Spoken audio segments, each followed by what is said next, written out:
Hello and welcome to a special Tes Podcast, looking back at GCSE results week. I'm Dave Speck, and joining me is John Roberts. Hi, John. Hello there. And we've got Mary Louise Clues. Mary Louise, hello. Hello. Amy Gibbons. Amy, hi. Hello. And Catherine Love. Catherine, hello. Hello. Hi. Now, Catherine, I often call you our GCSEs expert, and of course you are. But can I come to you first and ask you to just sort of run us through the statistics from yesterday's results day? I mean, we saw a record pass rate, didn't we? A record number of top grades. Yeah, absolutely. So kind of across the board and in particular subjects, so maths and English as well. But the overall pass rate for grade 4 and above was 76%. So that was up 8.9 percentage points from the previous year when it was 67.1% of all entries. And similarly at the very top end for grades 7 and above, which is the equivalent of an old A grade or better, that was 25.9%. Obviously all these stats are for England only, but that was again in comparison to 20.7% in the previous year in 2019. So a really kind of, a huge surge, which was not unexpected really, like after the announcement that the government would be reverting to teacher assessed grades, or in the case where moderated grades were higher, going with those. I think we sort of expected that it would look very different to previous years. One thing that we talked about yesterday was the fact that teachers have been accused of being generous by Ofqual, and I think that's a story that's been running the national media, but I think they've not taken kindly to being referred to as generous. I think they more see themselves as being fair and accurate, and these centre assessed grades, there's a lot going on behind the scenes to produce these, a lot of thought, and schools have done their own moderation, of course, within departments, and the grade has been signed off by the head teacher, and that sort of thing. But I mean, what could be driving this grade increase this year? I mean, so I think there were a couple of things. I think firstly, Ofqual said prior to the results coming out that using predominantly teacher assessed grades would lead to kind of upward rise of around 9 percentage points, which we did kind of see at the pass rate and above. The other thing is that as some of our stories yesterday mentioned, is that in some cases where the moderated grades have been higher, some head teachers have then been very surprised by those outcomes. So seeing, for example, grade 6 and above for students sitting foundation papers where the top ceiling for the grades is actually around a grade 5. So not in all cases, in some cases, obviously, actually the algorithm has actually been more generous. I think the other thing which we did sort of mention last week as well is that for teachers looking at a cohort and looking at what grade they might come out with, they can only really assess based on the classwork that they've had from that student and what the performance has been like over the course of the year. Obviously, under exam conditions, lots of things can happen. A student can have a brilliant day, a student can have a terrible day. They might mess up the rubric of a paper. So all sorts of things could happen, which would mean that they get quite an unexpected result. But teachers couldn't possibly predict, which students that might happen to, and that would be really unfair. So I think in a way it had to be thus. If you've got, for example, a group of students where the majority perhaps were on track for a grade 6, in an examination year, some might get a grade 8, some might get a grade 4, but as it stands in terms of what you know about them, that's where you're going to obviously predict their achievement.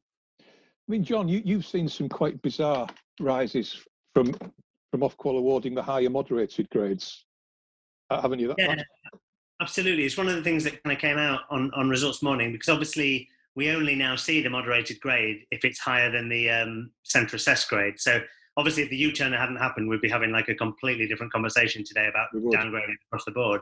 But yeah, so basically some head teachers were talking about seeing grades that through the moderation process that were way and above what they predicted. I think the most extreme example we saw was in school in West Yorkshire, where there's a pupil that had been forecast a 1 that came out an 8, and in that same subject there was 12 pupils where they were 4 grades above their centre assessed grade, and obviously that's left people scratching their heads. Yeah. And I think there is some feeling among school leaders that, questioning how that could have happened. I spoke to David Collins in Kent, and he was saying, as you said, a lot of work has gone into this. These aren't like throwing darts at a wall. We've really, really looked at a kid's progress, their past performance, where we thought we'd end up, on what basis are these higher. I think Ofqual did say something about how they'd looked at the national reference test in maths, and that had led to them thinking that some of the school judgments, I think they call them a little severe in maths, and so there's been an uplift there. But it's quite a bizarre day, really, to contrast it with A-levels, where you have this kind of national scandal about how can they be downgrading us in this way and that, to have essentially schools opening the envelope and going, how's that happened? Where's that grade come from? It'd be interesting to see what more comes of that. But in a way, although it's less of a bad problem, it's another question for Ofqual to answer, I think, and it's another kind of question mark that hangs over the whole process about how the algorithm works and was applied. Definitely. I mean, they're not going to appeal a higher grade. Well, I've heard some heads might be. Yeah, I mean, one of the things that they mentioned was that it is a problem if a kid is all of a sudden eligible to take an A-level course that isn't suitable for them. Yeah. That's kind of like an awkward situation. But as you say, for the most part, a kind of a random uplift in grades is a good problem to have compared to what we were all talking about last week. Take it on the chin. I'll tell you what, Catherine, I should say that, I mean, your story about appeals, and I did mention appeals just then, but actually they're not going to be allowed, are they, on centre assessed grades? Is that's right, isn't it? It's a story that's done really well for us yesterday. Yes, it is. So schools had been anxious about this after the government U-turn. And Barnaby Lennon, who chairs the Independent Schools Council, he described it as the road to hell if pupils could query their teacher assessed grades.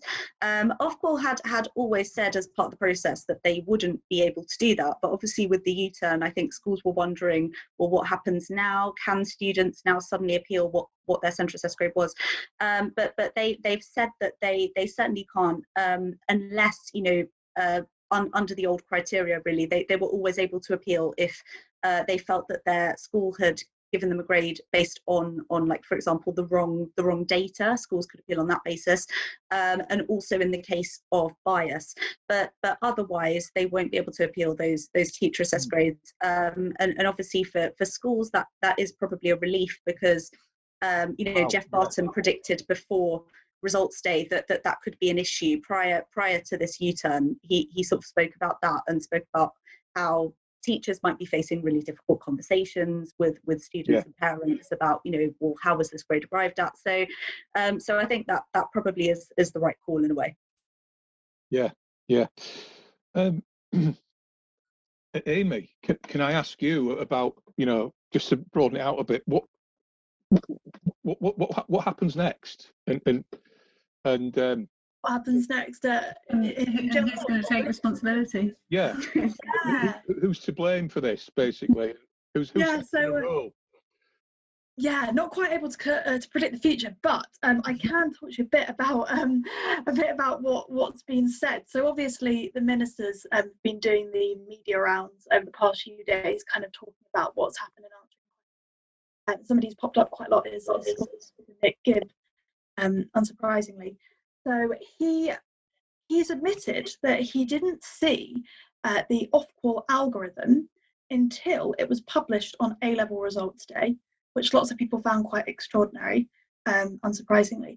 But I think the really important thing with what he said, which I found absolutely fascinating, is he's made this distinction between what he's called the model and the algorithm. And what he means by that is that I don't want to put words in his mouth, but I think the model is intended to mean, that kind of three-pronged model with the teacher judgments, schools' historic data, and pupils' prior attainment. So the idea that you take these different things into account to make a level playing field so that it's fair, and also to keep grades kind of in line with previous years to avoid that inflation problem.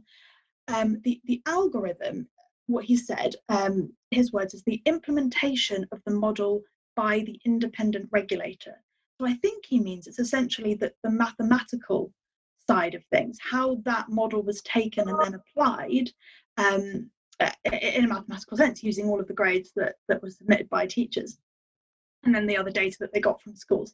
And it's this stage, so the maths, the sums, where he says something went wrong, but he makes it quite clear that it was the independent regulator, and of course he means Ofqual there, who were responsible for that part of the process. So it's really interesting to see the government, or certainly Mr. Gibb, does seem to be distancing himself from what went wrong, in that he's saying, you know, there was a certain aspect, there was a point at which it went wrong, and that was kind of Ofqual's responsibility. So he was talking about that yesterday on ITV News, and then he spoke on Channel 4 News as well. He was asked whether he should resign, and he kind of gave a similar answer, talking about the model and the algorithm. He said he thought resigning would be the wrong thing to do, because there's to be an inquiry into what happened. I'm not entirely sure why that would mean he can't resign at this stage, because I assume he could still give evidence to an inquiry regardless, but that is what he said, and that seems to be the line at the moment. We're not expecting a resignation from him at the moment. It's been really interesting. Sorry, no, I was just going to say it's a really kind of like strange defence, I think, because it's sort of like, oh no, the model was great until Ofqual fed data into it, and it seems quite strange. And FFT Data Lab, they said that in a blog, didn't they? They sort of said that one of the apologies, sorry, that this was actually a blog from the Education Policy Institute, but they said something along those lines, that you know, that the data and the modelling hadn't really been grounded and tested in the real world, and that you know, if you don't do that, then your statistical modelling is you're only really halfway there, I suppose. So I think some of the stuff that the DfE ministers have come out with is less of a defence than an admission to a degree. It's basically sort of saying that we all thought the goal was the right one, but the end result hasn't been. And you think, well, you haven't had oversight of what the end result was going to be, if that's the case. Well, I've heard kind of however you kind of describe, because in a sense, to have sympathy with the ministers, I don't know whether I'd expect a minister to be able to see the algorithm and know that it was problematic, but I would expect the department to have scrutinised the outcomes before they were published. And I think that's probably what the DfE will have to answer for in the longer term. Sorry, John. Just Amy, sorry. I was just going to say, I should say, just to be fair, that Nick Gibb has apologised. He has said sorry for what happened. It's not like he said I had absolutely nothing to do with it at all. But I do think it's interesting, this distinction that's made between those two parts of the process. I thought I should put that in, because it'd be a bit unfair not to. Sorry, Mary-Lee, were you going to say something? Yeah, I was just going to say that I've just heard some statisticians on this question of kind of the model and then the outcomes. I heard some commentators saying, well, you know, what the government asked for with the model was actually impossible to produce the outcomes that they were seeking. They wanted to produce results that would absolutely mirror the same marks as if students had sat exams. And that's an impossible outcome if students answer to exams. So it was always going to fail. Any kind of modelling, and that should have been admitted at the outset, perhaps. Just moving forward, do we think that this is a strong case for a return to continuous assessment, coursework, for teacher assessment throughout the year? Because, you know, the likely scenario is that exams are going to be cancelled again. I mean, obviously we can't see the future, but if this were to happen next year or the year after, then at least we would have some coursework, some teacher assessments to fall back on. I know a couple of head teachers have said this to me yesterday. Certainly been said, that was said to me as well. I can't remember who I was speaking to, but the idea that this might be a case for a change in the way that we assess, back towards kind of something, you know, that happens throughout the year. It would certainly give teachers more evidence, wouldn't it, to rely on when it comes to, and we'd avoid a process perhaps of what we had. I know that everything's changed since, but when we had the announcement about the mock exams, and everyone was saying, oh well, you know, everyone does different mocks, some schools write their own mocks. If you had a bit more of like regulated assessment throughout the year, perhaps that would avoid the problem. But then I suppose no one really expected this to happen this year. It was just a hugely unprecedented event. So it was difficult to anticipate, I suppose. Now we know what the impact might be. I mean, I think one thing with that, and there has been a lot of talk about that, hasn't there? Like, sort of, is this the end of the country's love affair with exams? And we do have sort of a focus on final assessment in this country that is much stronger than other countries in Europe and across the world. Like, there is that real focus on end of course assessment. I suppose the one thing with kind of gravitating back towards coursework or teacher assessment, with teacher assessment, I think this was something that was raised by equalities groups when that was more planned to be the basis for this year's results originally, was the fact that teacher bias can come into that in terms of the kind of grades teachers predict. It can affect particular groups of students, and equally, I think the other thing is that this has always been sort of the case with coursework, is that in terms of perhaps switching over to more linear courses, the argument was, I think, in Michael Gove's words, was always to sort of stop the soft bigotry of low expectations and to kind of remove, I suppose, an inbuilt advantage for middle class students where they can perhaps get a lot more support and help with coursework and sort of staged assessment. So I mean, I don't know really, but I think that all those considerations would have to be had before kind of switching back. And also with the amount of work that's gone into reforming the exam system, I know we don't really kind of know yet what's going to happen next year with COVID, but thinking about how recently all those exams were reformed, I'm not entirely sure that there will be a complete reversal on those in the near future. Thinking about the cohort that's going to go through the system next for 2021, though, teachers are calling this morning, aren't they? I think over 25,000 teachers have signed an NEU petition, which calls for a raft of things, an independent review. But one of the things they're saying is, come on, we really need to reduce the content of GCSEs and A-levels for next year, because otherwise it's going to be really unfair for this cohort of students that have missed out on some crucial learning time this year in the lead up to their exam year. It's interesting how they might do that, because obviously they will have been studying. Well, this is the point, isn't it? They've missed time where they would have been studying already. But people, perhaps, I mean, I don't know a huge amount. I know Catherine's more on kind of the GCSE and A-level game, but I know that schools might do things in slightly different orders or cover them in different ways. So how they would decide which content to include next year would be really difficult, right? It's the thing is it is, I mean, if you look at next year's cohort, it's almost like they've missed a kind of more crucial time in their education than the cohort set to sit exams this year. I mean, in some ways, the cohort that missed their exams this year, they were perhaps, they did miss some teaching time, but they were gearing up to when they would have possibly gone off to revise anyway.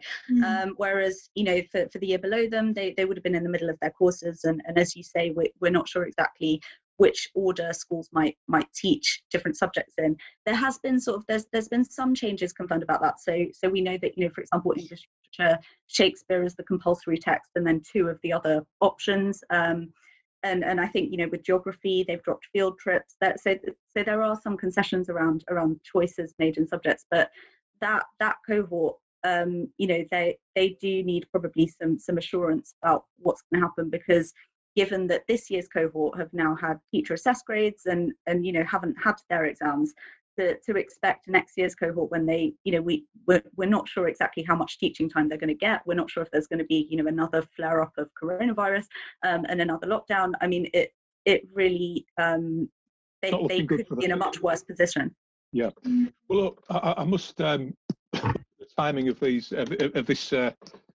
video cast and I think we've just about probably rambled on all that we can. We're running out of time.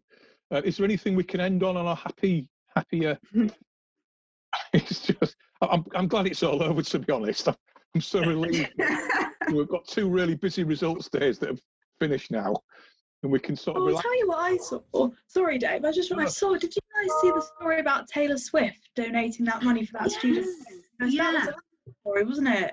I think it was. I can't remember the exact amount, but it was quite a healthy sum. It was 20 odd grand, wasn't it? That's it. Yeah, it was this A-level student and she, her family couldn't afford to send her to university, and she created, I think it was, and there was also something to do with whether she was eligible for funds, but I can't remember the exact specifics of it.